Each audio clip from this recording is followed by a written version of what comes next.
कोल्हापुर नाम के एक छोटे से गांव में साहिल अपने बेटे राजू के साथ रहा करता था। राजू की मां का देहांत उसके बचपन में ही हो गया था, इसलिए साहिल ने परिवार को संभालने और घर में सहारा पाने के लिए दूसरी शादी कर ली। उसकी दूसरी पत्नी का नाम कलावती था। कलावती पहले से ही एक बच्चे की मां थी। उसका बेटा मोहन था जो उसी के साथ इस घर में आ गया। बाहर से देखने वालों को लगता था साहिल को आए हुए कई महीने बीत चुके थे। अब हालात थोड़े संभल चुके थे और उसे फिर से काम पर जाना था। सुबह का समय था। भाग्यवान, अब मुझे काम पर फिर से जाना होगा।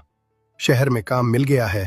तुम राजू और मोहन दोनों का ख्याल रखना। अजी, आप तो जानते ही हैं मैं दोनों से कितना प्यार करती हूँ।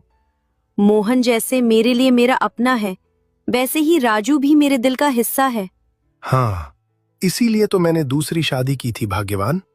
मैं नहीं चाहता था कि राजू को कभी माँ की कमी महसूस हो। मैं काम पर चला जाऊं, पर मेरा दिल यहीं अटका रहता। आप बिल्कुल फिक्र मत कीजिए, जब तक आप बाहर हैं मैं ही इन दोनों की माँ भी हूँ और दोस्त भी।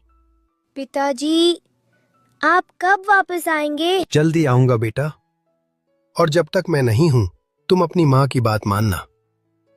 देखो, घर में कोई कमी नहीं होगी।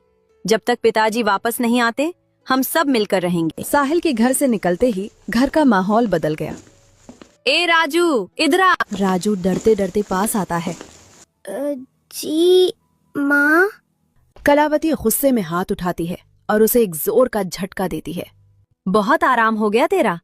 कितने दिन से घर में पड़ा है, कोई काम धंधा नहीं। माँ, आप मुझे क्यों मार रही हो? मैंने क्या किया है?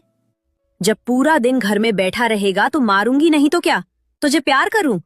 कमाने की उम्र में बोझ बनकर बैठा है। चल बाहर निकल, जा राशन लेकर आ। अपने पिताजी के नाम पर ही सही, कुछ काम तो कर। ठीक है माँ, मैं जाता हूँ राशन लेने। वो दरवाजे की तरफ बढ़ता है।